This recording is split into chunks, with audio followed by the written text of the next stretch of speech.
para poder discutir estos dos casos clínicos que tenemos preparados la noche de hoy. Tenemos al doctor Rodrigo Tazú, desde Encarnación.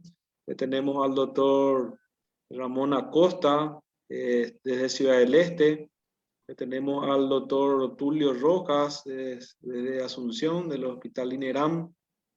Y también invitados extranjeros. Tenemos ya la presencia del doctor Alfredo Aquino, cirujano torácico del Hospital Universitario de la ciudad de Corrientes, Argentina. Y está ya en proceso de conexión la doctora Natalie Pinos, que es cirujana torácica de la ciudad de Cuenca, desde Ecuador. También vamos a contar con la presencia del doctor Luis Llanos, cirujano torácico de la ciudad de Tarija, de Bolivia, y otros connotados colegas torácicos que se van a sumar en esta discusión. Así que me gustaría agradecer al doctor Eduardo Franco, desde Pedro Juan Caballero, y al doctor Carlos Cardoso, también cirujanos generales que desarrollan su actividad allá en el norte de nuestro querido país, que nos van a presentar un caso clínico resuelto por ellos allá en el norte de nuestra región paraguaya. Doctor Cardoso, por favor, micrófono es todo suyo. Dale, muchísimas gracias. Buenas noches a todos los presentes y agradezco mucho la oportunidad de estar acá con ustedes presentándole este caso que tuvimos en estas semanas nada más. Empiezo a compartir. Un segundo. Tengo un problema para compartir directamente. Ahí estamos. Y bueno, es el caso que le tenemos preparado para el día de hoy acá desde el Hospital Regional de Pedro Juan Caballeros. Como me habían presentado, yo soy el doctor Carlos Cardoso, especialista en cirugía general. Y últimamente lo que nosotros estamos teniendo bastantemente en esta parte del país son accidentes, o sea, traumatismos tanto abiertos como cerrados del tórax. En este caso vamos a presentar el caso de un paciente, el sexo masculino de 46 años de edad, procedente de la zona rural, quien había ingresado con su motivo de consulta de dificultad respiratoria a mínimos esfuerzos, como había referido. Entonces fue evaluado primeramente por los clínicos en donde ellos habían resaltado que el paciente había presentado un antecedente de un traumatismo cerrado 11 días antes del ingreso, posterior a una colisión de motocicleta, en el cual el paciente no estaba llevando casco protector, pero también había presentado pérdida de la conciencia, y por ser de una zona rural del país, estamos entonces en estos casos, muchos de nuestros pacientes se escapan y no acuden al servicio. Entonces el paciente había referido que presentaba un dolor en la región del hemitórax izquierdo y también presentaba una dificultad respiratoria, pero era a grandes esfuerzos. Con los días esto fue progresando y el paciente ya tuvo que buscar alguna consulta médica, llegando a nuestro centro.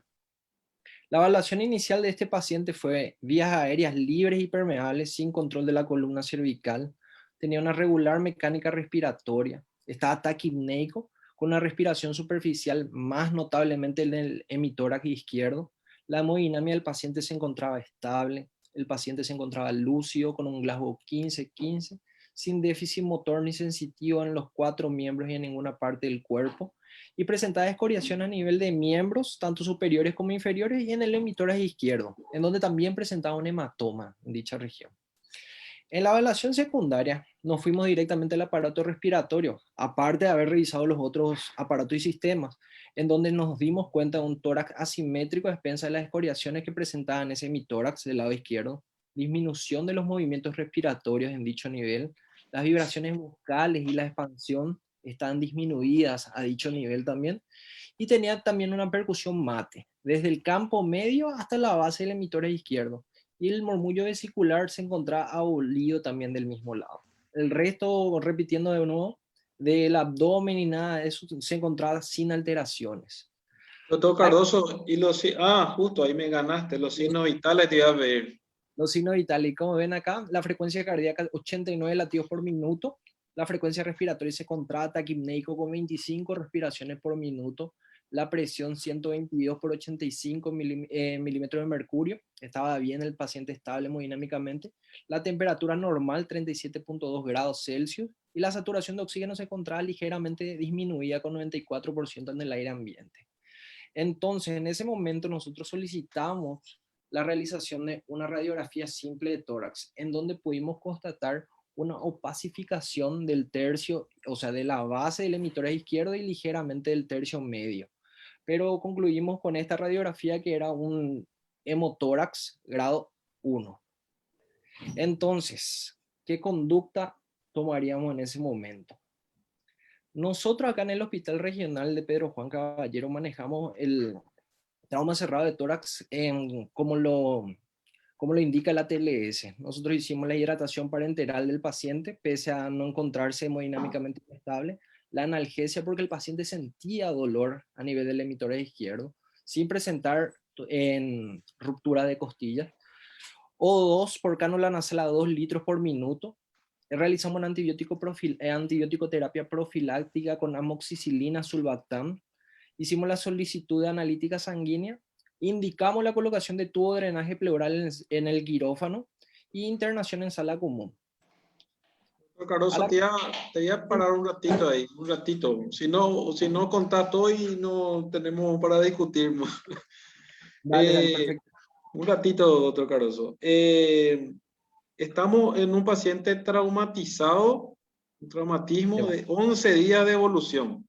11 días. 11, sí, y con esa placa, 11 días de traumatismo. ¿Sí? Rodrigo Tazú, vos querías en Encarnación con este paciente. Hace 11 días tuvo el traumatismo y tiene esa placa. La placa que va a mostrar ahí el doctor Cardoso. Buenas noches a todos. Interesante la pregunta del doctor Carlos. Y si se puede, una tomografía y si el hemotórax está retenido, obviaría colocarle el drenaje pleural. Iría directamente a una toracoscopía. Profesor Ramón Acosta, en Ciudad del Este. Tu micrófono. La misma conducta. Sí. Buenas noches a todos. La misma conducta, doctor Carlos. La misma conducta. Toracoscopía prácticamente de entrada. Okay. Yo no le haría la tomografía, le haría directamente una toracoscopía de entrada. Ok, acortando los pasos. Sí. Doctor Alfredo Aquino, en Corrientes, ¿cómo hubiese procedido? 11 días después te llega al hospital, Alfredo. 11 días después con esa placa. Y bueno, en principio el paciente no tiene ningún antecedente de patología previa y tiene ese antecedente, digamos, importante de trauma, por lo cual todo coincide en que esto puede ser un hemotórax traumático por un trauma de tórax cerrado. Nosotros siempre somos bastante insistentes en preguntar al paciente si el traumatismo fue un traumatismo puro de tórax o fue un traumatismo tóraco-abdominal, porque estamos del lado izquierdo, sabemos que los traumatismos tóraco-abdominales sobre todo tienen que ser estudiados y en estos casos tratar de ser bastante insistente en el examen abdominal también, porque pueden haber lesiones asociadas en el caso de que sea un trauma tóraco-abdominal.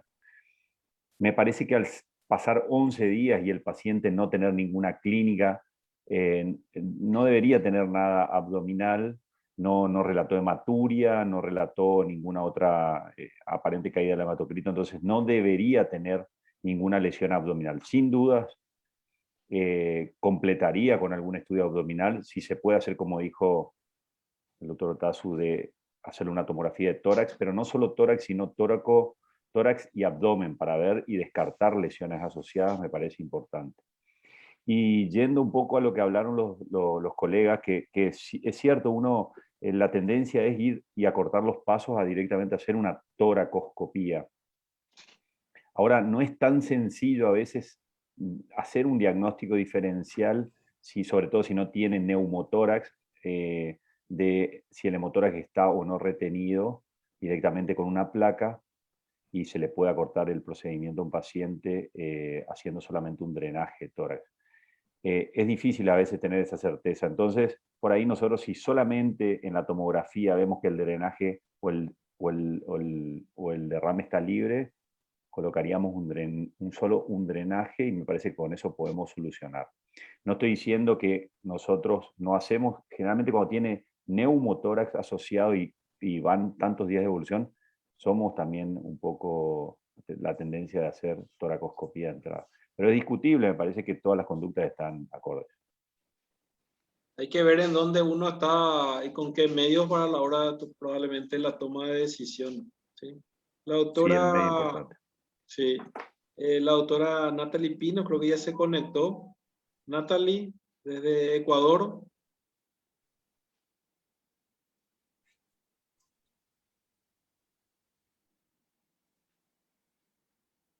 Creo que está en proceso. Muy bien. Creo que coincidimos, drenaje, tomografía antes del drenaje, tomografía antes de la toracoscopía, pero bueno, no en todos los lugares hay para poder realizar un procedimiento por videocirugía, entonces más de uno indicaría a lo mejor primero un drenaje pleural y evaluar un poquitito cómo se comporta, porque hay veces que con un drenaje podemos evitarle también un procedimiento bajo anestesia general. A ver, ¿qué hicieron, doctor Cardoso? ¿Qué hicieron, Carlito, allá? Como Tampoco. dijimos, recalcando un poco, el examen abdominal del paciente estaba todo en orden. También presentamos una ecografía abdominal en donde no había alteraciones del paciente, sí, para recalcar un poco de eso. Solamente nos centramos en el tórax y nosotros colocamos el tubo de drenaje pleural. A pesar de haber pasado 11 días de evolución, y esto fue lo que nosotros encontramos. La salida de líquido de características cero hemática, de 600 cc aproximadamente. No era hemática pura, era cero hemática, con con movimiento de la columna líquida y leve mejora de la mecánica respiratoria del paciente. Y se realizó una radiografía de control por colocación de tubo, en donde se observó la buena colocación del tubo y a pesar de eso solamente 600 cc. Después de eso, nosotros recibimos la analítica sanguínea del paciente en donde constatamos una hemoglobina de 9 miligramos por decilitro con salida de solamente 600 cc de líquido cero hemático, un hematocrito de 24%, glóbulos blancos de 11.400 con 78% de neutrofilia, plaqueta de 190.000 y tipo sanguíneo B positivo del paciente. A lo que nosotros decidimos realizar una transfusión de un glóbulo rojo concentrado, un solo volumen, con un retorno post-transfusión de 10,5 miligramos por decilitro de la hemoglobina. Bueno, ¿qué pasó después de este paciente? Espera, que hay preguntas ahí en el... Volvé otra vez atrás en la ¿En imagen. este? No, en esa. Porque están viendo una ecopleura. Yo no sé si ecopleura hay en todos los servicios, en la urgencia, a ver. En la urgencia no hay ecopleura, pero generalmente acá es difícil la obtención de ecopleura porque hay especialistas que se encargan de esa zona, de realizar ese procedimiento que solamente por días están. Y la tomografía también es un poco complicado obtener a horas de la noche. Recordando que este paciente llegó a horas de la noche. Ok. ¿Alguien del auditorio le hubiese planteado en este punto si tuviese la opción de realizar una ecopleura? Recuerden que estamos ante un paciente traumatizado, 11 días post-trauma, con un probable hemotórax ya drenado en este momento. Está la placa y estamos a 500 kilómetros de la capital. Más o menos ese es el contexto. Carlos, yo creo que voy a hacer una acotación y después me gustaría hacer una pregunta también. Con respecto a la ecopleura, nosotros tenemos a disposición, pero tenemos también muy a disposición la tomografía para hacerla en cualquier momento. Entonces, por ahí, cuando uno tiene la posibilidad de hacer la tomografía, ¿qué es lo que podría diferenciar en la posibilidad de ver coágulos en ese hemotórax? Que eso es lo que cambia y diferencia la conducta acá, si está tabicado, si tiene coágulos. Sin duda uno hace la toracoscopía de entrada. Si uno tiene muy clara en la tomografía que eso no está tabicado, que no tiene coágulos, que a veces es difícil, va directamente al drenaje o a la toracoscopía. Es lo que diferencia. Y la ecopleura, si uno no tiene tomografía, sería una herramienta como para ver y tratar de definir eso. Esa es mi acotación. Y la pregunta sería si tienen, doctor Cardoso, alguna diferencia técnica en la colocación del drenaje en este paciente que tiene la sospecha que puede tener un hemotórax coagulado, en la colocación o en la técnica, o lo hacen igual que en todos los pacientes con derrame pleural.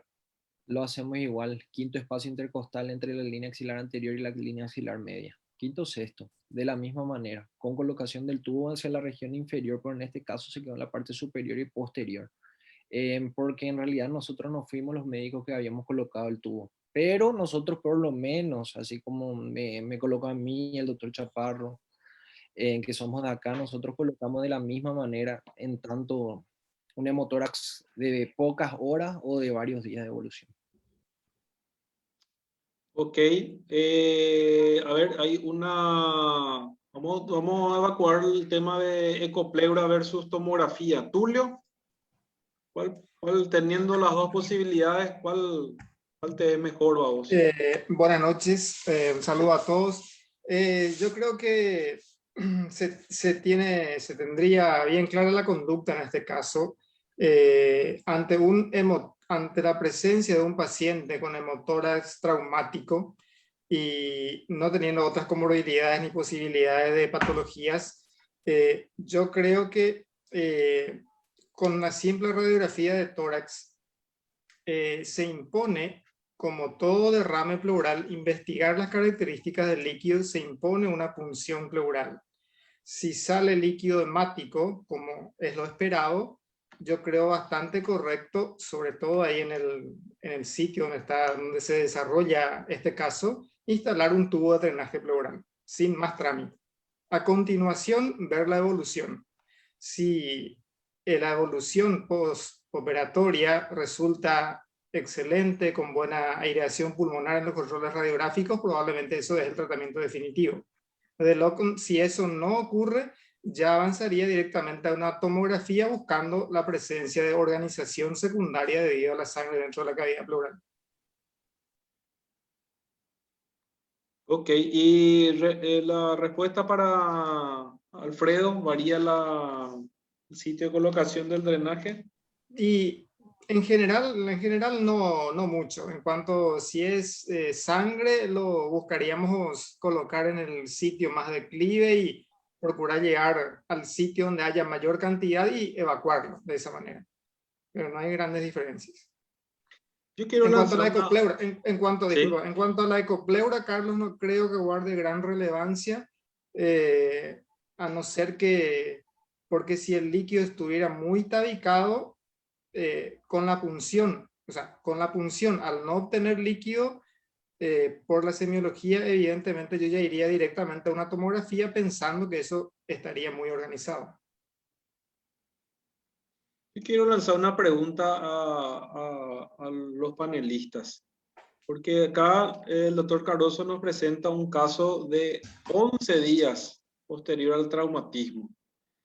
Y mi pregunta es, ¿tienen ustedes un día, un tope para poder decir a este le coloco un drenaje pleural, a este le intento ya una tomografía para poder hacerle una toracoscopía precoz? Estamos hablando de un probable hemotórax, ¿sí? ¿Tienen un día ustedes para poder definir eso? A ver. Profesor Acosta. Sí. Realmente, de entrada, este es un paciente con un diagnóstico clínico de un hemotórax crónico. Paciente que pasó la semana con un hemotórax. 100% seguro que va a tener un PIL pleural. Y ese PIL pleural no siempre respalde con un drenaje de tórax. Incluso, si uno puede, si uno tiene tiempo, le dedica un poco de tiempo al paciente, hasta sería candidato a una ventana pleural, con lo cual se solucionaría su problema porque eso va a drenar, y eso en el caso de los colegas que están en el interior y no tienen muchos medios.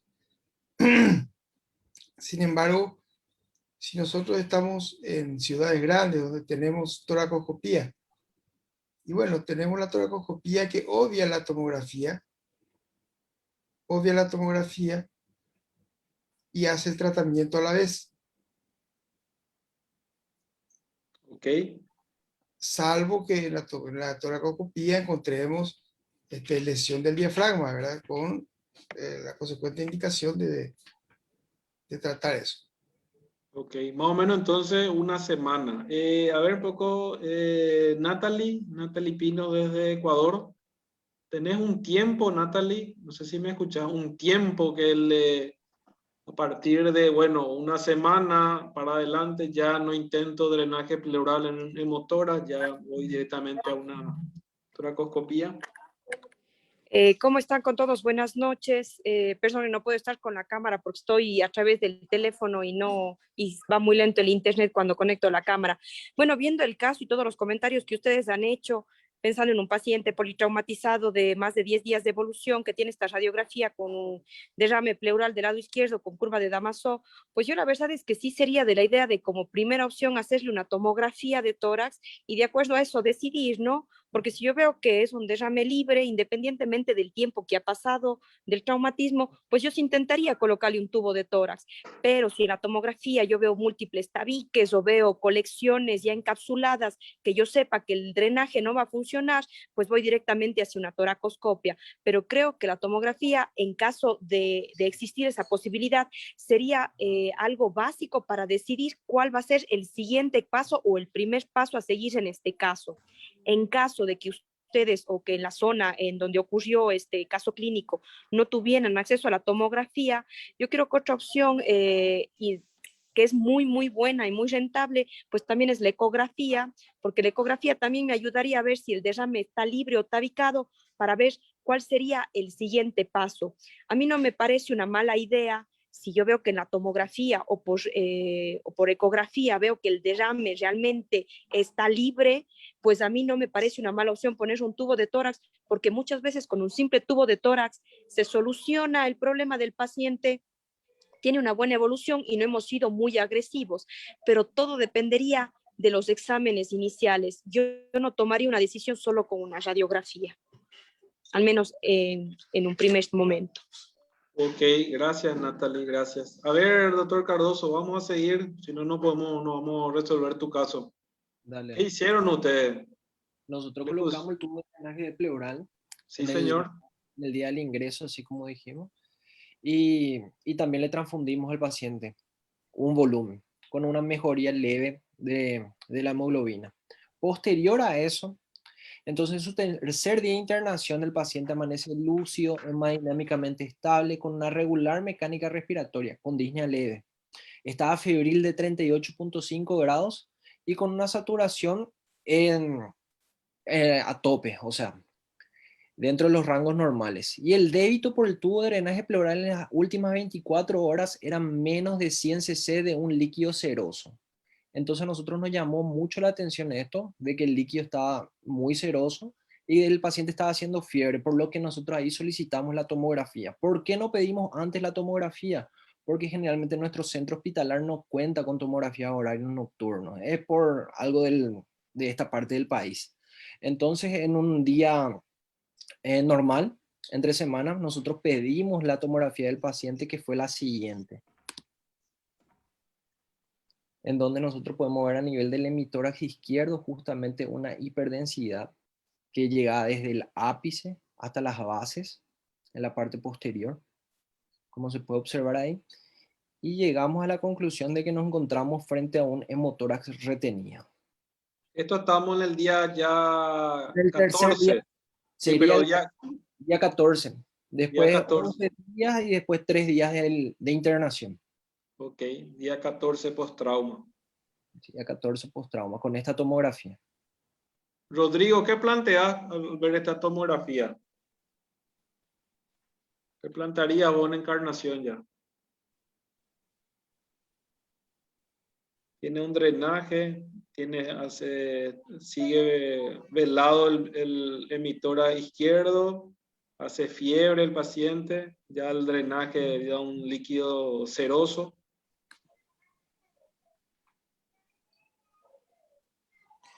Bueno, mi planteamiento en un paciente joven como este, un trauma bastante reciente, o sea, un emotor retenido que es bastante reciente, mi postura inicial era hacer una cirugía videotoracoscópica. Creo que es lo que más beneficio le va a dar al paciente. Y creo que por el tiempo de evolución, 12 días, estamos en muy buen tiempo para poder resolver.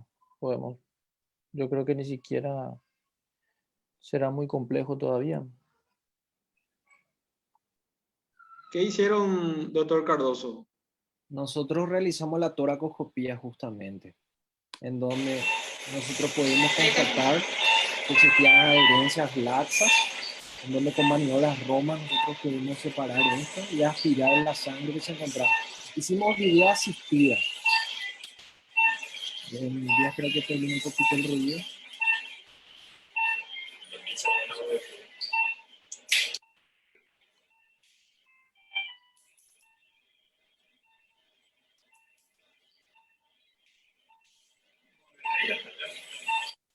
En donde este paciente había sido intervenido a través de un trocar de 10, en donde nosotros en el lugar de la colocación del tubo de drenaje pleural habíamos introducido un trocar de 10 para la videocámara. Después habíamos realizado una incisión en el tercer espacio intercostal con también un trocar de 10, por donde nosotros introducimos una pinza aro para retirar los coágulos y otro de 5 a nivel del sexto espacio intercostal para realizar una triangulación. Entonces, también recordando que este paciente no tenía una intubación selectiva, era una intubación normal del paciente, en donde nosotros pudimos observar, ¿verdad?, que había parte del lóbulo medio que se encontraba totalmente colapsado. Y después de despegar también dejamos un único tubo de drenaje pleural, ya que no había un residuo posterior a la cirugía.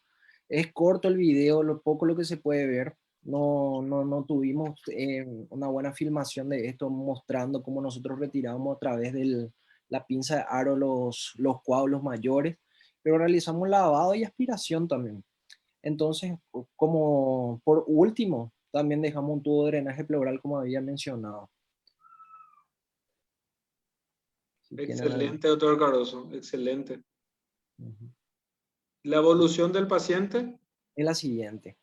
El paciente sale del postquirúrgico extubado en unidad de cama simple, no necesitó ir a unidad de terapia intensiva ni nada de eso, con un solo tubo de drenaje pleural sellado bajo agua, con buena evolución clínico-radiológica y recibiendo su alta hospitalar al tercer día postoperatorio, previo retiro del tubo de drenaje pleural. O sea, fue rápido la resolución del paciente posterior a la cirugía. Bueno, no sé si van a tener un comentario o finalizo. A ver un poquitito. ¿No Rodrigo, tenés sí. la placa quirúrgica? Ese fue el problema que tuvimos, no tenemos una placa, se perdió dentro de la ficha. Queríamos colocar la placa antes de retirar, de mandarle alta al paciente, pero no conseguimos esa placa. No, pero estaba totalmente en orden, el pulmón expandido, no había residuos de un hemotórax ni nada de eso. El paciente en buen estado general, al tercer día postoperatorio, repito. Acá el problema más que nada fue la llegada tardía del paciente, porque ustedes le resolvieron bastante rápido. Rápido.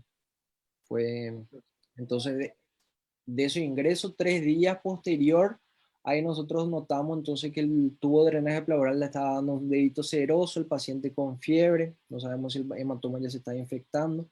Al día siguiente, que sería en su día 15 de trauma, ahí realizamos la toracoscopía. Y 3 días posteriores, o sea, sería 18 días posterior al accidente, entonces el paciente ya estaba de alta definitiva. Ok. Alfredo, una pregunta, un comentario, ahí te veo con la manito levantada. Sí, en principio, bueno, felicitar al doctor porque el caso es muy interesante, muy bueno. Y yo quisiera hacer algunos comentarios. Primero, es fundamental el tema, creo que todos están preguntando y en el chat con respecto al tiempo, están un poco preocupados con el tiempo. A mí me parece que la colocación del drenaje fue una conducta que ellos realizaron. Se pueden hacer las dos cosas, pero me parece que estuvo bien colocado el drenaje, no resolvió de forma definitiva, y eso es un punto importantísimo. Si uno ve que con la colocación de un hemotórax coagulado no resuelve y en la placa de tórax ya no está bien, la tomografía se podría esperar porque ayuda a ver si tiene colecciones anteriores, posteriores o en la cisura. Entonces, para hacer una óptima decorticación sirve la tomografía, pero si uno no tiene la tomografía o va a demorar, lo ideal es no demorarse mucho después de esa colocación del tubo que no resolvió el cuadro.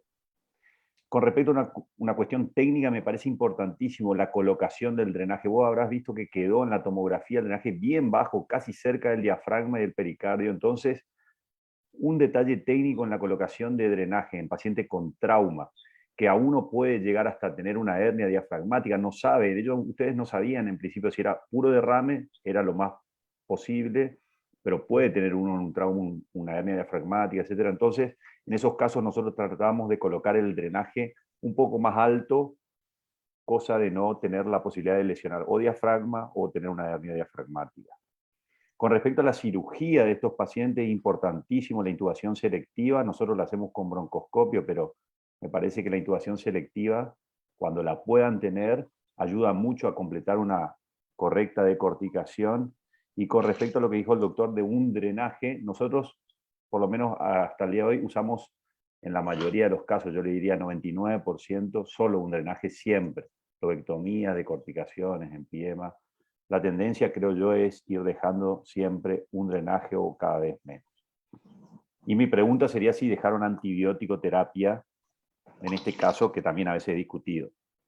La antibiótica terapia continuó la misma, la amoxicilina sulbactam que había recibido el paciente por 10 días aproximadamente. Sí, el paciente retornó a sus controles sin ninguna molestia, sin ningún pico de fiebre, con buena evolución. Completó el tratamiento antibiótico entonces. El tratamiento, vía oral. Sí, sí. Espectacular. Doctor Luis Llanos, desde Tarija, Bolivia. Toracoscopía en un paciente traumatizado. ¿Cuándo lo realiza? Este se hizo en el día 14, porque vino 11 días después.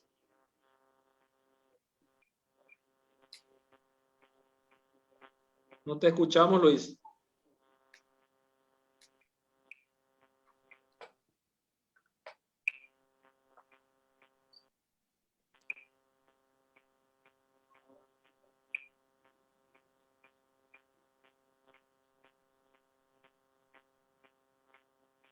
No te escuchamos, Luis. No te escuchamos. Vamos a continuar mientras el doctor Llanos se amiga con la tecnología. A ver un poquitito, voy a ver un poco preguntas. ¿Ahora me escuchan? Ahora te escuchamos, Luis, sí. A ver. Buenísimo, perdón. Bueno, yo creo que la conducta que se tomó estuvo muy bien. En el aspecto de iniciar el avenamiento pleural. Y a continuación la videotoracoscopia, ¿no? O sea, no hay ningún problema por el tiempo, como decía el anterior colega, o sea, hay que, de todas formas, uno ingresa por la videotoracoscopia y resuelve el problema. Y si te encontraría con un PIL muy conformado, bueno, o sea, no queda otra que convertirlo si es que no se puede. Ahora, sé que existe una controversia en algunos lugares, pero también se puede barajar otra alternativa exclusivamente en pacientes añosos y que no tienen una muy buena condición quirúrgica, y en una oportunidad hicimos un trabajo muy importante en el Clínicas al mando del doctor Hugo Esteva, que es la instilación de la streptokinasa. Sí, yo La verdad que va bastante bien, 500 unidades internacionales al día por 3 días. Y para los hemotoras coagulados, muchísimo mejor. La verdad que libera todo y libera bastantes tabiques y permite vaciarse esos derrames pleurales o hemotórax congelados, que a veces no se pueden evacuar por por un avenamiento pleural, y en el caso de no tener la condición rápida de una intervención quirúrgica. Ojo, esto es en aquellos pacientes de que permiten hacerlo, procedimiento. Si ahora tienes la condición de ingresar al quirófano y hacerlo por una video, pues muchísimo mejor. Siempre de menos a más es lo que yo creo. De todas formas, estoy completamente de acuerdo con los expositores, con los colegas, y creo que su accionar estuvo muy bien. La posición de los puertos quizás podría, digamos, en tercer espacio creo que es muy alto. En una video siempre se recomienda iniciar por el quinto espacio en el caso que tuvieras que hacer una conversión y manejar mejor la parte de ilio. Y bueno, y nada, eso. Gracias. Gracias, Luis. Gracias, Luis. Debo recordarle nomás que este paciente fue operado por colegas de cirugía general con formación para cirugías de urgencia, y tuvieron la fortuna de convencer al anestesiólogo para que le haga la anestesia, una cirugía torácica, y que le salga el paciente extubado a sala común, ¿verdad? Así que es todo un logro. A veces con un poco de buena predisposición de todo el equipo funciona muy bien a favor del paciente. Comentario final, doctor Cardoso, para cerrar tu caso. Y los Cortito. comentarios, así como conclusiones, que algo más de que queríamos aprender con ustedes. La toracoscopía es un excelente método para evacuar el hemotoras retenido. Y lo que dice la regla es que la evacuación temprana, colocaron en la literatura que hasta 15 días, por eso sería bueno discutir eso, se podría realizar la toracoscopía para resolver este hemotoras retenido. Como todos sabemos, la mejor evolución postoperatoria en toda la técnica laparoscópica, que es mayor tiempo de recuperación, menor dolor postoperatorio, menor costo hospitalar, ya que una toracotomía sería un mayor costo tanto para el paciente como para el hospital. Y también, como habían comentado, también la evaluación de otras alteraciones dentro, como si fuera en una ruptura del diafragma, para evitar justamente también hernias diafragmáticas y entre otras cosas. Y esas son las conclusiones que nosotros tuvimos del trabajo, y es la quinta toracoscopía que estamos realizando en la ciudad de Pedro Juan Caballero. Como mencionaron, nosotros somos cirujanos generales, no somos especialistas en cirugía torácica, así que estamos empezando, ya que tenemos mucho trauma de tórax, y estamos utilizando este método, ya que ofrece mucha resolución de estos casos, y tenemos muchos de estos pacientes, el quinto en 2 años. Espectacular, doctor Cardoso. Felicitaciones al equipo, Eduardo, que también estuvo involucrado, tengo entendido. El doctor Franco, el doctor Chaparro, también estuvieron en este involucrado. Espectacular. Muchas gracias, doctor Cardoso.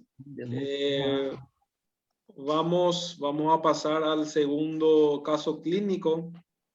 El segundo caso clínico nos va a presentar el doctor Alejandro Leiva. Estos casos clínicos fueron seleccionados no tanto de especialidad, sino de hacerlo resoluciones por el cirujano general. Entonces, muchos de estos procedimientos muy loable, porque permiten al colega no especialista a ayudar a resolver pacientes que de repente deberían ser trasladados a un centro de mayor complejidad, o trasladarse 500 kilómetros a la capital para poder solucionarse. Así que es muy importante el progreso que están haciendo el equipo de Eduardo Franco, el doctor Cardoso, el doctor Chaparro, allá en el norte del país.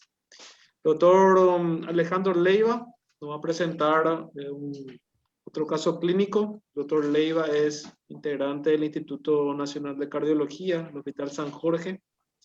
Nos tiene preparado un caso. Adelante, doctor Leiva. Buenas noches a todos, buenas noches a todos los colegas. Las debidas disculpas primeramente por tuve un pequeño problema con la cámara. Y bueno, en este día quiero mostrarles un poco un caso que tuvimos en el hospital, ¿verdad? Y bueno, para que ustedes también tengan un poco de conocimiento de lo que estamos haciendo en el Hospital San Jorge. No sé si se ve la proyección.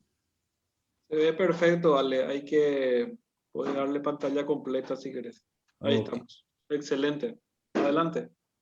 Bueno, el paciente es un paciente masculino, 66 años, procedente de la localidad de General Brugués, en el Chaco paraguayo. El motivo de consulta, un dolor interescapular. La fecha de ingreso, el 30 de enero de este año. Los antecedentes de la enfermedad actual, hay un dolor interescapular y de emitórax derecho, más o menos de 3 semanas de evolución, que 24 horas antes presenta un aumento de la intensidad y cede con analgésicos comunes. Cabe destacar que este señor trabaja en una estancia ahí en el Chaco, entonces su umbral doloroso es bastante alto. Niega tos, náuseas, vómitos, traumatismo, sensación febril y pérdida de peso. Como antecedentes patológicos personales, el paciente contaba con un antecedente de una cardiopatía isquémica que se había tratado en nuestro centro también por la gente de cardiología. Se le había colocado un stent coronario hace un año. Tenía un tratamiento irregular de su diabetes mellitus con metformina 850, hipertenso, tratado con losartán, no refería alergias medicamentosas. Al examen físico, lo que consta en la historia clínica del ingreso a urgencias, habla de un murmullo vesicular disminuido en campo medio y base derecha y no había signos importantes de congestión vascular ni pulmonar. Aparato cardiovascular, se le hizo un examen físico completo. Pensando por el dolor, se le tomó los pulsos y la presión en los 4 miembros, estando todos dentro de parámetros, el abdomen sin particularidades. El laboratorio al ingreso, una hemoglobina de 12.9, hematocrito de 38, plaquetas de 240.000, glóbulos blancos de 10.200, con 79% de neutrófilos. Urea no teníamos en ese momento reactivos Bravo-SAR, creatinina 1.3, patograma normal, glucosa de 314, una troponina 6.3, ¿verdad? Y un hisopado para SARS-CoV-2 que posteriormente retornó negativo. Eso al ingreso, Ale, ¿verdad? El Al ingreso. ingreso de este paciente al servicio de clínica médica donde le estaban evaluando nuestros colegas. Muy bien. Sí. Cabe destacar que en su electrocardiograma había no había elevación ni infradesnivel del ST. Esta es la radiografía de ingreso. ¿Qué plantearon ahí como diagnóstico, doctor Leiva? Y en ese momento se plantearon los diagnósticos de una disección de aórtica, un infarto agudo de miocardio, sin elevación del ST por esa troponina que estaba elevada, cardiopatía isquémica que ya era conocido, hipertenso, y también una neumonía adquirida en la comunidad. Ok. ¿Cómo procedieron? A ver. Bueno, ahí, como nuestro hospital es un hospital cardiológico, tenemos un poco más de disponibilidad de estudios cardiológicos. Se le hizo al día siguiente un estudio, un ecocardiograma. Se encontró con una cardiopatía isquémica hipertensiva con una fracción de eyección de 38%, aquinesia inferior, hipoquinesia posterolateral, disfunción diastólica con relajación con alteración de la relajación ventricular, esclerosis y una leve dilatación de la aorta ascendente y presiones pulmonares normales. Se le hizo, con eso se descartó la disección de aorta torácica. Se descartó un IAM también, porque en el juego de las troponinas y de los demás indicadores de infarto retornaron dentro de valores, entonces ellos asociaron eso a una injuria miocárdica sin repercusión isquémica. Inició un tratamiento por su neumonía con cefotaxima más levofloxacina por 11 días. Presentó una evolución tórpida con picos febriles y elevación de glóbulos blancos paulatinamente, ¿verdad? Fue de 10.000 que tuvo al ingreso, subió a 12.000, 13.000 y al final de los 11 días ya estaban 16.000. Y ahí solicitaron ese estudio que figura ahí. Ese día 11 le hicieron una tomografía de tórax.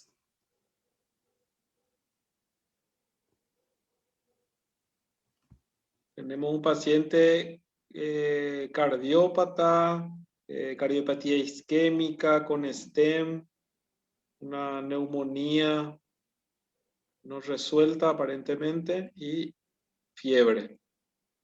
Fiebre con leucocitosis y neutrofilia y esta tomografía. Resaltar que no tenemos tomografía en nuestro centro y tenemos que enviar a otros hospitales para poder conseguir las imágenes.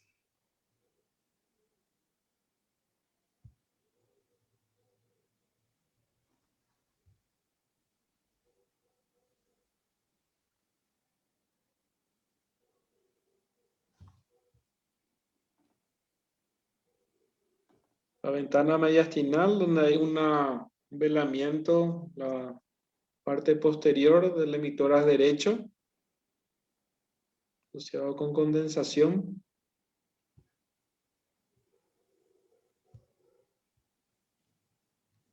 Y fíjense, este es un paciente que tiene una cardiopatía isquémica, es hipertenso, es diabético, ya tiene un STEM, una fracción de eyección de 38%, un cuadro pulmonar no resuelto con una colección pleural derecha.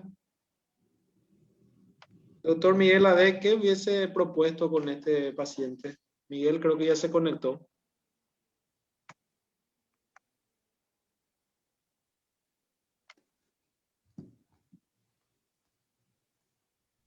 Discúlpame, Carlos, ¿qué dijiste? ¿Qué hubieses propuesto con este paciente en esta situación? Una videotracoscopia, yo creo que se podría, bajo intubación selectiva y con un bloqueo de ¿Con qué diagnóstico, doctor Miguel Ade? proponer un pequeño paciente, un empiema. Un empiema tabicado. Doctor Llanos, ¿qué hubiese propuesto en este punto, en este paciente? Bueno, primero, ¿qué densidad te midieron la densidad ahí en la tomografía? Sí, una densidad entre líquida, o sea, entre pus y o sea, líquido espeso. ¿Sí? Si la densidad a eso, le daría la videotoracoscopia al paciente y su pronta evacuación y andan muy bien, ¿eh? ¿Alguien no haría toracoscopía? ¿Alguien intentaría un drenaje pleural dirigido? Carlos, me parece que el auditorio también presta, me parece que los expertos que están comentando tienen muy claro que esto es un empiema tabicado en una fase terminando de fibrino purulenta a una fase de organización. Entonces creo que todos dijeron ir directo a la toracoscopía. Me parece que la punción o la toracocentesis para confirmar el diagnóstico de empiema en estos casos es un buen gesto para tenerlo. Generalmente uno recibe este paciente, lo puede punzar, tomar la muestra, ya iniciar antibióticos después de tomar la muestra. Entonces, sin duda me parece que la toracocentesis puede ayudar. Ahora, la colocación de un drenaje pleural no me parece un gesto que haya que hacerlo, excepto, como ya di un ejemplo, doctor, nosotros utilizamos solamente el drenaje pleural en los casos en los que los pacientes tienen muy mal estado general, en el cual no pueden ir a una toracoscopía o una toracotomía, y podría intentarse hacer un lavado con fibrinolíticos, pero eso es, la verdad que es excepcional. Nosotros tenemos en la mayoría de los casos solamente 4 casos con lavado con fibrinolíticos, pues somos muy pro videotoracoscopía también, pero me parece que la toracocentesis inicial para diagnóstico es un gesto importante. Gracias, Alfredo. Doctora Costa levantó la manita ahí para acotar. Sí, totalmente de acuerdo con el doctor Aquino. Creo que este tipo de casos tiene que ser siempre precedido de una punción. No tenemos que pensar que todo siempre puede ser infeccioso. El problema está en que nos hemos encontrado a veces con derrames pleurales tabicados, derrames pleurales de tórpida evolución, que una vez estudiado resultan ser mesoteliomas. Entonces, yo creo que totalmente de acuerdo con el doctor Aquino en que esto hay que punzar, estudiar el líquido y descartar la presencia de células neoplásicas. Estos pacientes se presentan así y aparentemente resolvemos con un tubo de drenaje a veces. Y por supuesto, ahora que tenemos la toracoscopía es mucho más fácil porque vamos a ver el tumor de la pleura, pero de entrada este paciente debe ser manejado, creo yo, que con una punción, incluso una biopsia pleural con aguja, y después ir a los pasos más complejos, como la toracoscopía. Y una vez tenido el diagnóstico una vez que tenemos el diagnóstico de un empiema, bueno, ahí se puede optar por hacer la decorticación con endoscopía o hacer un lavado con fibrinolítico, ¿verdad? Cosa de la que yo no tengo mucha experiencia. Yo no tengo mucha experiencia con eso, entonces no me animaría a hacerlo por miedo a prolongar innecesariamente la estadía del paciente y la sobreinfección que puede traer. Esa es mi conducta, queridos colegas. Ok, gracias, profesora Costa. Doctora Natalie Pinos. Bueno, ¿cómo están? Buenas noches nuevamente. Muy buen caso clínico. Yo, la verdad, justo quería comentar algo parecido a lo que dijo el doctor Aquino acerca de la colocación del drenaje pleural con fibrinolíticos. La verdad es que con un empiema como el que tiene, tomando en cuenta que el paciente no tiene mal estado general, pues yo creo que la primera opción siempre debería ser una toracoscopia. Es fundamental un diagnóstico inicial, pero por la tomografía yo creo que la punción no nos va a dar líquido, probablemente, porque el líquido está encapsulado y sobre todo está metido en la cisura. Entonces, creo que va a ser muy difícil obtener un líquido, a no ser que se haga guiado por ecografía, pero si es posible la obtención, pues siempre es bueno entrar con un diagnóstico inicial, hacer cualquier tipo de procedimiento. Y con respecto a la colocación del drenaje, pues yo concuerdo con el doctor Aquino, un paciente en malas condiciones o muy añoso que tenga una insuficiencia respiratoria o algún factor de riesgo importante para someterse a una intervención, pues se coloca un drenaje pleural y se utiliza la oroquinasa. Nosotros en mi formación en España tenemos mucha experiencia de eso. Ellos prácticamente no hacían mucha decorticación ni limpieza, sino casi todo era tubo de tórax y uroquinasa por 3-4 días y casi se resolvían los empiemas sin ninguna complicación y evitábamos que un paciente con alto riesgo pues entre a quirófano. Ese era más mi comentario. Gracias, Natalie. A ver, doctor Leiva, vamos a ir de contra, parece, al auditorio. Así No, mismo. espera, Rodrigo, espera. Rodrigo, ¿qué vas a- Rodrigo, dale, Rodrigo. Antes que Leiva cuente qué se hizo. Bueno, yo quería dar nomás mi opinión. Yo creo que la mayoría nos vamos tentados a que esto es un empiema, un derrame paraneumónico organizado y queremos pensar en ir directo a la toracoscopía, ¿verdad? Porque se ve como un derrame bien facilito de entrar, romper lóculos y salir. Pero yo concuerdo un poquitito con el doctor Aquino que trataría de confirmar que es por la densidad y trataría de confirmar con una punción y estudiar el líquido, porque acá todavía tenemos, como el doctor Acosta, por ejemplo, dijo, puede ser un mesotelioma, pero a mí lo que me tocó y me hizo tropezar un poco cuando me apuré fueron las tuberculosis pleurales, que tuve unos cuantos. En ese caso, si yo llegara a pensar que es una tuberculosis pleural, que son pacientes que se presentan con fiebre y derrame, pondría un poco el freno, ¿verdad? Entonces, eso nada más quería acotar y hacerles recordar a todos que tenemos todavía mucha tuberculosis. Tuberculosis endémica todavía en Paraguay y en muchas regiones de Argentina, también Brasil. Sí. Alfredo levantó la mano. Alfredo. Y bueno, bueno, quería acotar una cosa con respecto a esto que dijo Rodrigo. Bueno, es importante también cuando uno hace la punción y tiene sospecha de tuberculosis, probablemente en los pacientes que puede cambiar la conducta, o sea, no ir a una toracoscopía, solamente sería un paciente que no tenga fiebre y que tenga esas características tomográficas y que sea joven y con un ADA positivo. Bueno, sería la única forma de cambiar, pero el resto de los pacientes que tengan fiebre o que tengan mayor edad o mayores de 40 años, probablemente igual va a ir a la toracoscopía porque hay que hacer una biopsia de pleura para confirmar la tuberculosis. Entonces, probablemente en ese caso no cambiaría la conducta. Eso es importante recalcar porque por ahí uno cree que con una punción puede cambiar la conducta. Probablemente, como yo dije al inicio, no va a cambiar la conducta quirúrgica, es muy difícil que se cambie la conducta, pero sí agiliza mucho en iniciar antibióticos o descartar algunas enfermedades, pero es difícil que se cambie la conducta. Gracias, Alfredo. Vamos, doctor Leiva. Sí. ¿Qué se hizo con este paciente?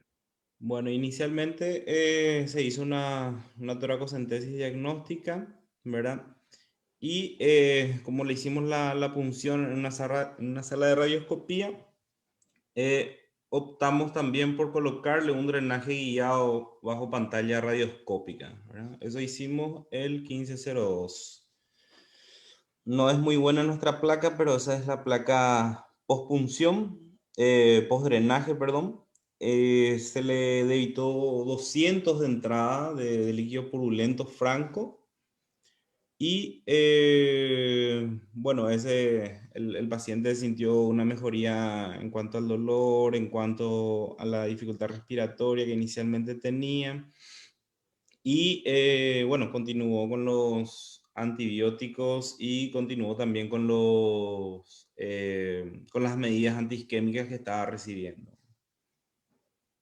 ¿Cuál fue la evolución, doctor Leiva? Debitó en total 600 ml en 3-4 días. Presentó posteriormente al día siguiente picos febriles de 38, 38,5. Se le repite un nuevo hisopado para SARS-CoV-2 y en este caso retorna positivo, ¿verdad? Entonces pasa a una sala de aislamiento y se inicia tratamiento de soporte para COVID con una mejoría clínica parcial. Un ratito ahí, Ale. Alfredo, ahí levantó otra vez su manito, Alfredo. Disculpe que estoy insistente, pero está muy interesante el caso, así que eh, me parece que el gesto del drenaje pleural es importante para un aprendizaje acá.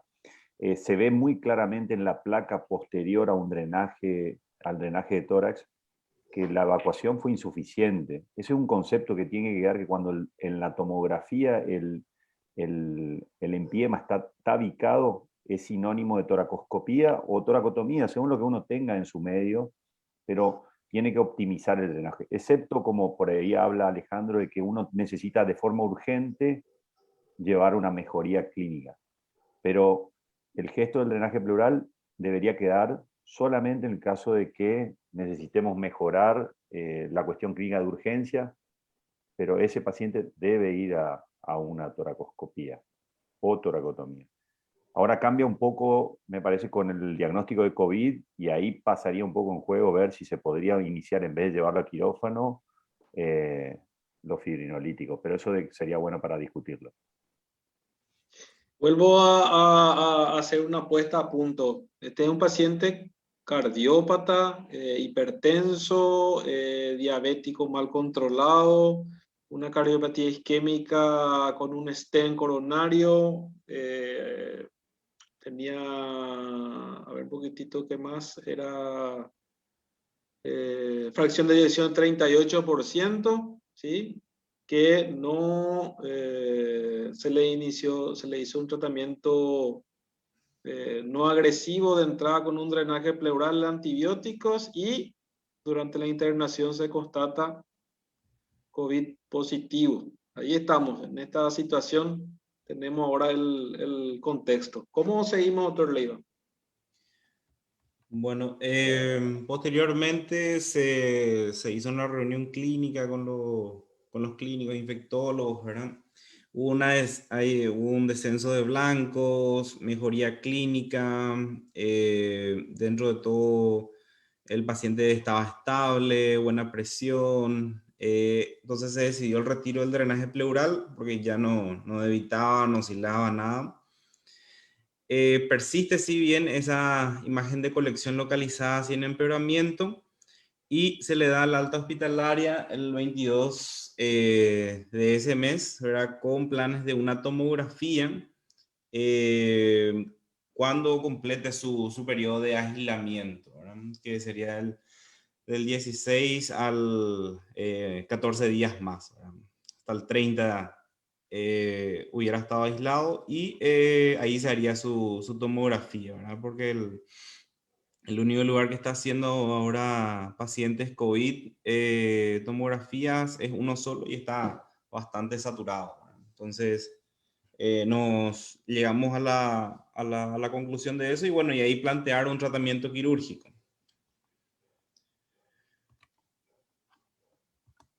¿Qué pasó en ese interim?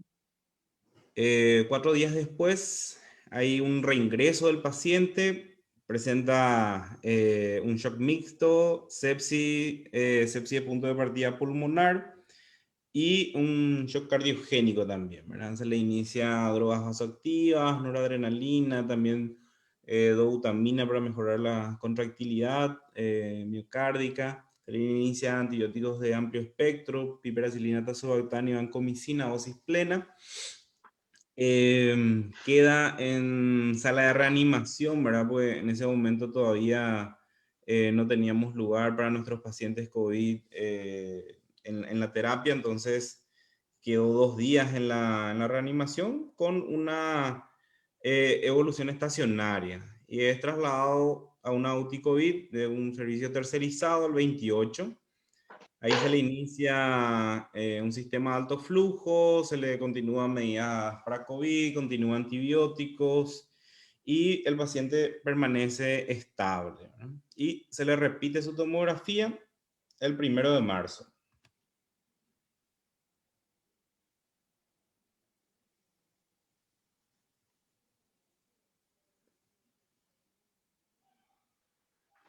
La tomografía más o menos un mes después de enfermedad. Del ingreso, sí.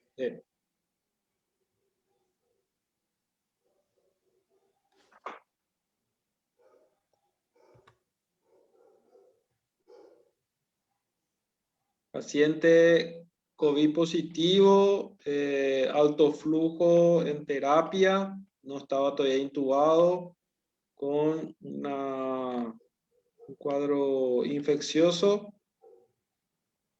imágenes infiltrado parenquimatoso también del lado izquierdo y la colección que todavía no estaba resuelta.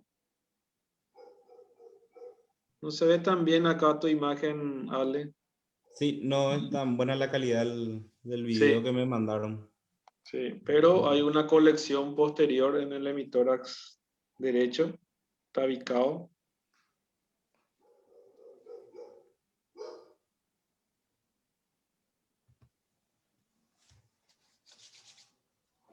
Nueva pregunta al auditorio, ¿qué plantearían? ¿Todos toracoscopía, todos toracotomía? Alfredo levantó hace rato la mano. Alfredo y el profesor Acosta. A ver, Alfredo. Bueno, resumiendo un poco, creo que por lo menos nosotros no hubiésemos tomado esa conducta de haber dado de alta al paciente. Creo que la imagen era clara de que había quedado una colección. A veces la mejoría clínica puede llevar a esto, a que después de que se retiran los antibióticos en la evolución, el paciente puede empeorar. Entonces nosotros somos bastante insistentes en que posterior a algún procedimiento quirúrgico, la imagen tiene, sobre todo en empiema, tiene que haber un buen drenaje de la colección. Creo que si hubiese estado con COVID, nosotros hoy acá en nuestro medio tenemos la posibilidad de entrar a operar o hacer una toracoscopía a un paciente COVID, pero bueno, eso depende de cada medio y ahí podría haberse pensado en la resolución con fibrinolíticos en el caso de que no se podía operar ese paciente COVID. En este momento, ahora la situación es diferente, el paciente está en mal estado general y tiene una colección posterior única, que eso ayuda mucho a que nosotros lo que haríamos en este caso sería colocar un drenaje localizado en la colección, puede ser percutáneo o un trocar torácico, dirigido a la colección, que generalmente lo hacemos guiado por tomografía. Si uno no tiene la posibilidad de tomografía, lo hace con guía ecográfica.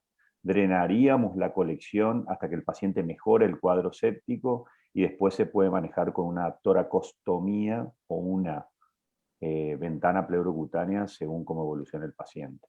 Pero por el tiempo de evolución en el mal estado general, haríamos un drenaje localizado de la colección. Profesor Acosta. Sí. Bueno, me parece que tenemos que aprender todo de esta conferencia, ¿no? A mí me parece, y sigo viendo en todo el país, inclusive lo vi en Asunción porque estuve internado compartiendo camas con pacientes en el hospital de clínicas. He visto pacientes torácicos que han sido de alta sin haber sido resuelta su patología. Nosotros no podemos dar de alta pacientes cuya patología no ha sido resuelta, porque el paciente va y muere. Este tuvo suerte que volvió en shock. El paciente tiene que llevar una solución del hospital. En este caso, como dijo el doctor Aquino, me parece muy atinada su sugerencia. Este paciente tenemos que hacer algo. Yo experiencia, estos pacientes, si están en tan mal estado general y no están en condiciones de hacer una cirugía de decorticación, etcétera, buen drenaje, estos pacientes con una pequeña ventana pleural con anestesia local resuelven su problema en pocos días.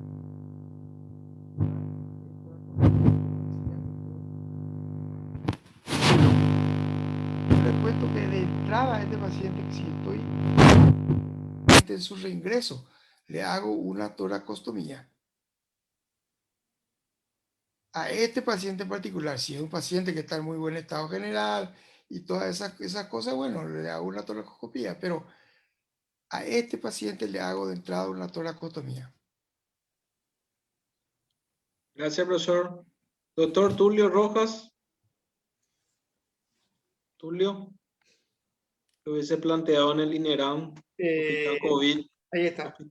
Sí, no, hay que contextualizar muchos aspectos, evidentemente. Es un paciente con múltiples comorbilidades de entrada. Entonces, y que al ingreso no se tenía el diagnóstico COVID. Hay que plantearnos si esa positividad del COVID ya lo trajo el paciente o fue intrahospitalar, porque creo que después de más de 11 días se detectó la positividad del COVID, según entendí más o menos. Así Entonces, mismo. si de entrada probablemente se tiene la complejidad necesaria, yo creo que hubiera sido interesante luego, lógicamente, de estudiar las características del líquido pleural, como siempre hacemos en todos los casos de derrame, confirmando que sea un empiema, y si la complejidad lo permite, yo creo que hubiera estado bien indicado tratar de invadir un poco más ese tórax para tratar de limpiarlo en ese primer momento. Después, más adelante, ya con la positividad del COVID y compañía, ya se complejiza mucho más, y yo creo también que estaría muy bien en este momento drenar, por lo menos tratar de drenar con un tubo en la situación actual en la cual está el paciente, en este momento de la evolución. Gracias, Tulio. Dale, Carlos. Doctor Llanos, ¿están operando pacientes con COVID en tu hospital? Sí, estamos operándose las complicaciones sin ningún problema. La verdad que el abordaje por video es muy cómodo, es fenomenal porque tienen una buena evolución. Ahora, en relación a este caso, bueno, concuerdo con el colega de que fue muy prematura el alta, con una placa donde se mostraba que permanecía la colección. Hubiese aprovechado ese tubo de avenamiento que se colocó y hacerle fibrinolítico y darle la opción a que eso revierta. Ahora, también hay que ponerse a pensar de que estaba bien tabicado en esa zona, por eso es de que no pudieron evacuarlo en primera instancia, y una videotoracoscopia hubiese estado oportuna al inicio. Una ventana pleural, creo que lo dejaría como la última de las alternativas. Por supuesto, sabemos todos de que es la que nos salva la vida a los pacientes y nos deja tranquilos, pero se la maneja como última alternativa. Y bueno, eso es mi postura. Prematuro el alta y un poco corto el tratamiento dado, ¿no? Gracias, Luis. Vamos, ahí le veo a Alfredo con la mano. Está muy activo Alfredo, ¿verdad? Para discusión justamente son estos casos. Si era todo muy sencillo, no iba a dar gusto. Alfredo. Nada, solamente quiero decir, bueno, yo lo conozco a Alejandro, que es un excelente cirujano, él estuvo acá con nosotros, así que creo que no es para hacer énfasis en que el paciente fue dado de alta sin resolver, sino me parece que él lo explicó muy bien, que fue evaluado en contexto interdisciplinario, con infectólogos, neumonólogos, clínicos, como comentó él, y por eso se decidió la conducta del alta. Por supuesto que cuando uno tiene un paciente que mejora clínicamente, duda en agredirlo, invadirlo, como era este paciente de un alto riesgo quirúrgico. Nada más recalcar eso, que me parece que fue por eso el alta médica, que también fue, bueno, una opción en este caso. A ver, Ale, ¿qué al final se hizo con este Bueno, paciente? bueno, así como dicen los colegas, tuvimos esa discusión diagnóstica, ¿verdad?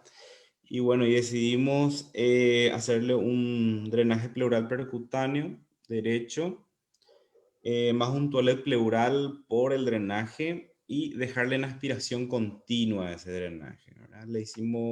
Marcamos por tomografía, le colocamos un catéter de 14 French y lavamos con suero tibio a través del drenaje en la colección, ¿verdad? Eso hicimos el 4 de marzo, luego de los 2 días de la tomografía que teníamos ahí. El paciente seguía en terapia, ¿verdad? Seguía con alto flujo, seguía con sus antibióticos y sus medidas antiisquémicas.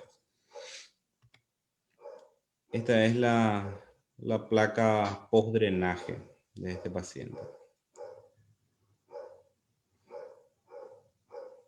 Se resolvió la colección y se resolvió aparentemente, se expandió el pulmón. ¿Y cómo estaba el paciente ya ahí? ¿Estaba sin fiebre? ¿Los blancos? El paciente continuaba febril, estaba todavía con 20.000 blancos, estaba ya con un poco de anemia por el proceso infeccioso, ¿verdad? Y estaba con parámetros, si bien no requería intubación orotraqueal, estaba con sus cánulas de alto flujo y con sus medidas de kinesio y demás cosas para mejorar un poco la expansión pulmonar. 48 horas después del procedimiento se pudo retirar la cánula de ventilación asistida. Hubo una mejoría clínica y laboratorial, descendieron los blancos, descendió los parámetros respiratorios que por eso le pudieron suspender el alto flujo. También el paciente empezó porque inicialmente solamente líquidos tomaba, ya prácticamente estaba muy asténico, muy desganado,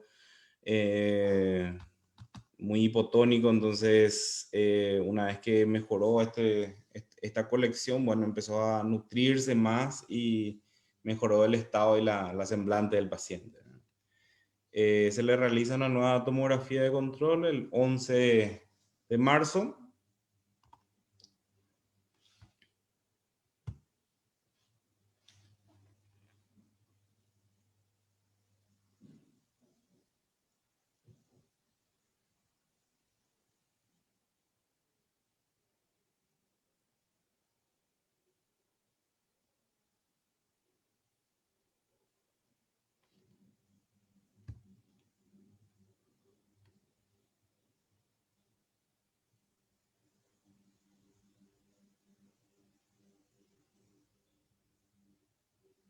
Esta es la ya post-drenaje, último drenaje. Sexto día post-drenaje percutáneo. La evolución después de esto del paciente, Ale. Y ya con esta tomografía al 7º día se sigue su drenaje, retiro del drenaje pleural y es dado de alta 3 días después. Actualmente el paciente viene a sus controles, buena evolución, afebril. Sigue un poco disneico todavía por el proceso de COVID, pero está haciendo kinesioterapia y está en su recuperación respiratoria. ¿Algún comentario de los panelistas? Alfredo. Bueno, felicitar a Ale porque la verdad que la evolución fue espectacular. Sin duda, a veces tenemos esa sorpresa de que cuando uno coloca una toracostomía en un paciente con un empiema crónico, resuelve y expande totalmente. Solo una acotación, Ale, nosotros somos un poco cuidadosos en retirar ese drenaje tan pronto, por más que haya expandido. Hemos tenido casos que esa ansiedad, nosotros retiramos enseguida el drenaje de una toracostomía que aparentaba tener una cavidad con paredes gruesas. Al retirar el drenaje puede volver a aparecer en esa cavidad previa alguna colección. Entonces, a veces ponemos una válvula de Hemlich o lo mandamos de alta al paciente con el catéter colocado y le hacemos una tomografía en unos días más para ver si ese empiema no recidía. Pero en el caso acá me parece que fue espectacular la resolución. Nada más, felicitaciones. Gracias. Bastante complejo realmente este caso, ¿verdad? Da para seguir hablando todavía. Tengo una pregunta acá que me envían para la doctora Natalie Pinos, ¿sí? Que habló del tema de los fibrinolíticos. En tu experiencia, ¿hasta cuántos días de evolución del proceso indicaban los fibrinolíticos en los empiemas, ¿verdad? ¿Cuánto tiempo de evolución? ¿Te recordás?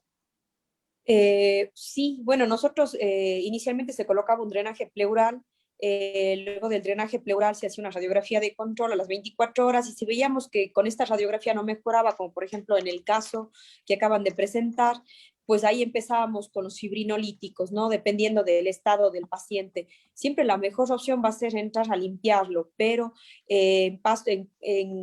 en el sitio donde yo me formé hay pacientes muy añosos y a veces es un poco contradictorio entrar o es un poco contraindicado entrar a operar pues, a todos estos pacientes mayores de 80 años, a pesar de que es una toracoscopia, ¿no? Entonces, eso es la evolución. Se le colocaba el día 1 el drenaje, le dábamos 24 horas para ver el drenaje, qué cantidad de débito tenía y cómo mejoraba la radiografía.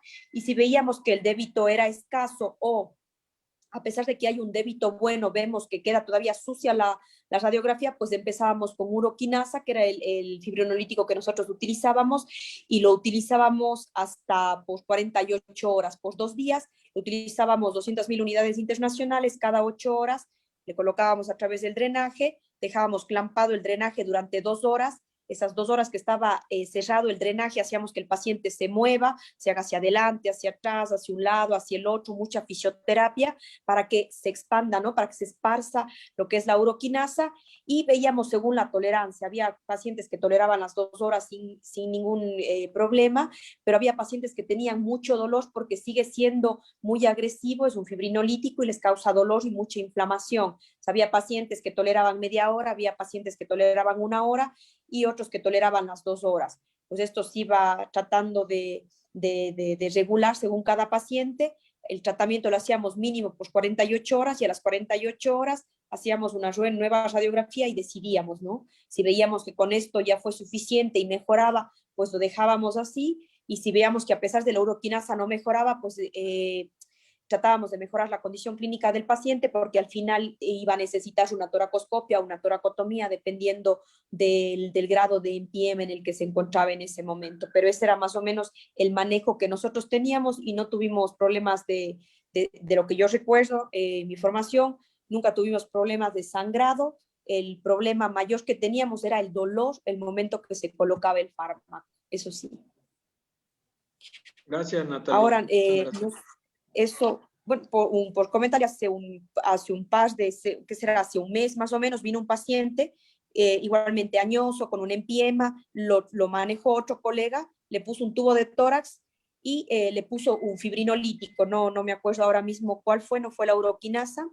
Este paciente tenía el antecedente que hace 3 meses tuvo una disección aórtica y por la edad le pusieron una endoprótesis.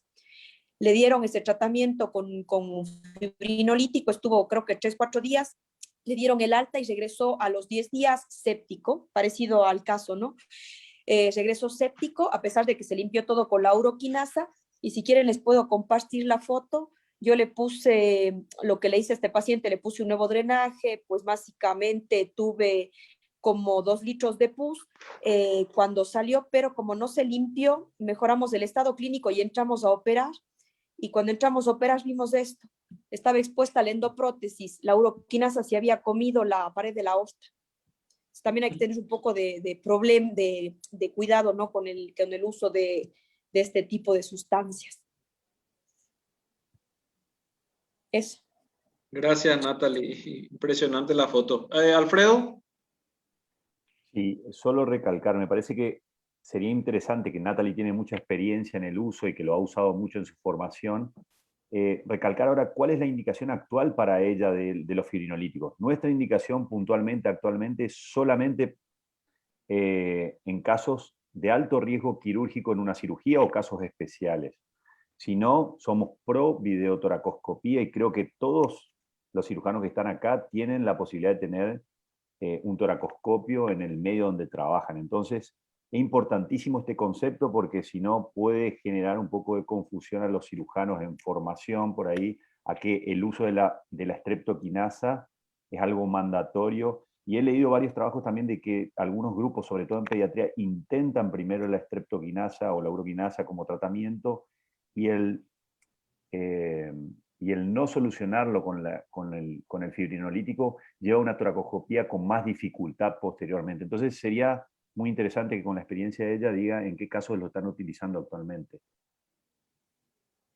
Bueno, igual es el mismo concepto, ¿no? Existen muchos estudios porque hubo un momento, hace unos 5 años, se puso muy en boga el uso de la uroquinasa y streptokinasa, porque decían que era una forma, un método, un medio en el que el paciente se podría liberar de una cirugía, ¿no? Una cirugía de alta complejidad, como es una cirugía de tórax, ya sea postoracoscopia o postoracotomía.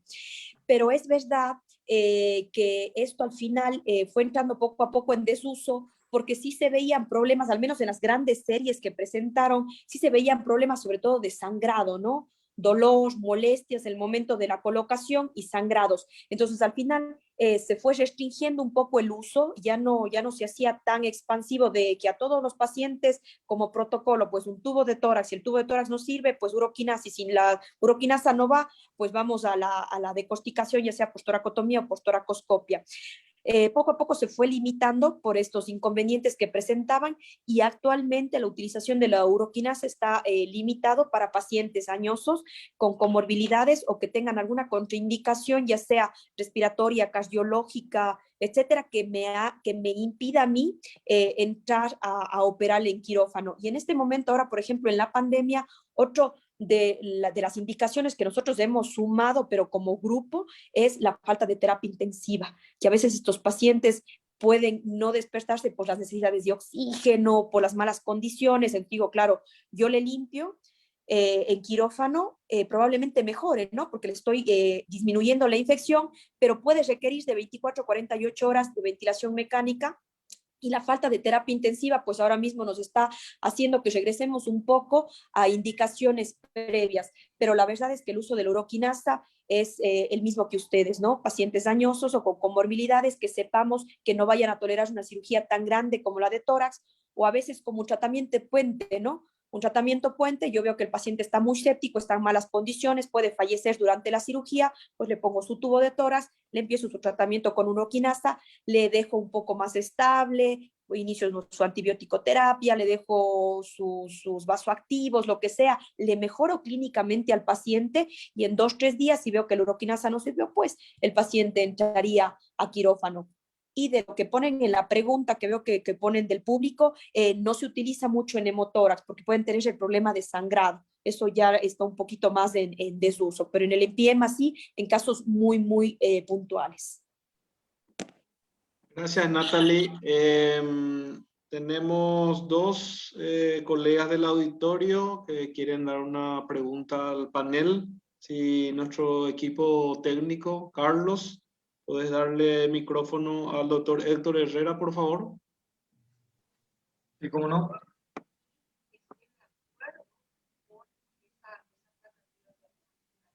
Te escuchamos, Héctor.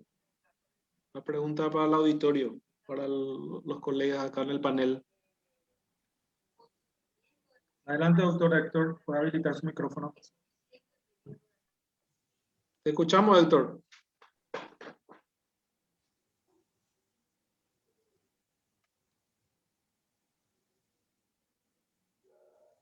También está la Sandra Vera, que quiere, Carlos, hacer una pregunta al panel.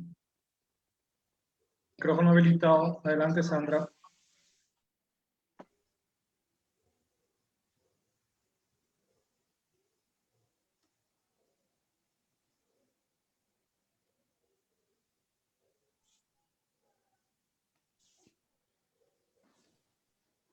Luis, tu experiencia con los fibrinolíticos, ya que estamos en el tema, mientras Héctor y Sandra se acoplan.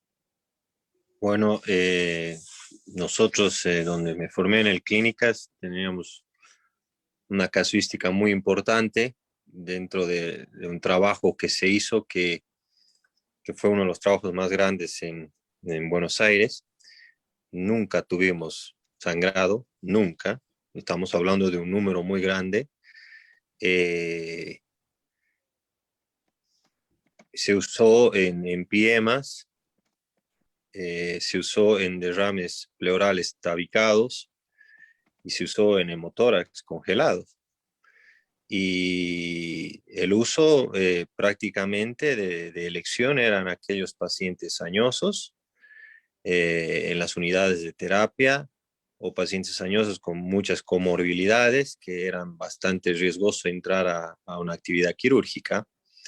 La dosis, nosotros usamos la streptokinasa, nunca usamos, alguna vez usamos la urokinasa, pero más usamos la streptokinasa, y era 500.000 unidades cada 24 horas en 3 días. Y igual, se clampeaba el tubo 3 horas y luego se abría, se colocaba primero el avenamiento pleural y al día siguiente se hacía la instilación de la streptokinasa. Pero vuelvo a repetir, con un número tan importante que se hizo, nunca tuvimos sangrado y se usó en todas. O sea que, bueno, si alguno sangró debe estar dentro de las probabilidades, pero a nosotros no. Y usamos bastante, ya que nuestro hospital maneja bastante PAMI, que es una obra social donde tenemos bastantes personas de edad. Gracias, Luis. Miguel, en México, en Guadalajara, donde estuviste, uso de fibrinolíticos. Sí, usamos, pero la verdad que nuestra experiencia no era muy alta. Yo estuve allá entre el 2010 y 2015 y se usaba más alteplase o tenetplase más que uro y streptokinasa. Los resultados no eran malos, ¿verdad? Pero se abogaba siempre a tratar de por videotrascopía o resolver, ¿verdad? Y si eran para lavados pequeños, algunas veces ni llevar a la intubación, ¿verdad? O sea, hacer un bloqueo y con eso tratar de solucionar un poco, ¿verdad? Pacientes muy dañosos o con una comorbilidad muy alta. Pero la verdad nuestra experiencia, al menos la mía, con fibrinolíticos es muy, muy escasa. Ok. Gracias, Miguel. Estamos en tiempo. En nombre del capítulo de cirugía torácica, agradezco a nuestros expositores, el doctor Alejandro Leiva, el doctor Carlos Cardoso.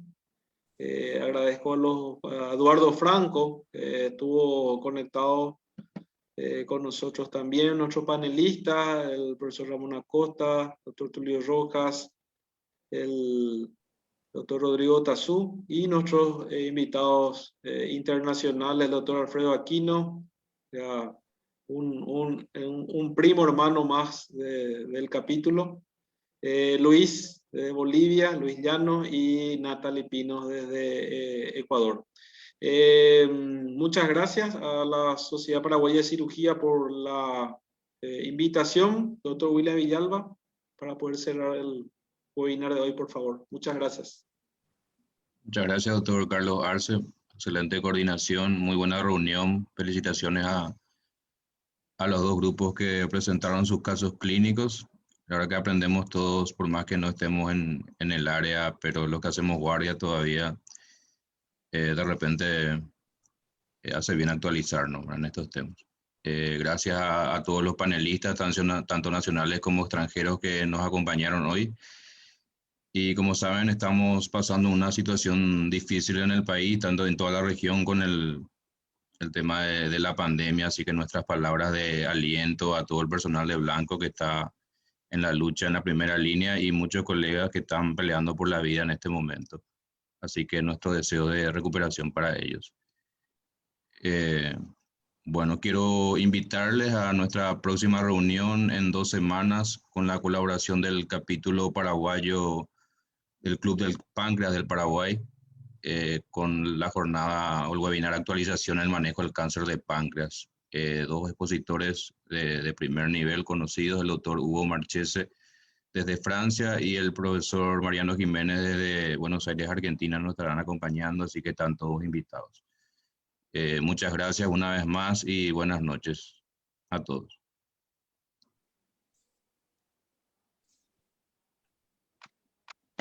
Muchas gracias a todos. Salimos del aire, ¿verdad, Carlos? Mientras van saliendo, vamos a escuchar un poco de buena música.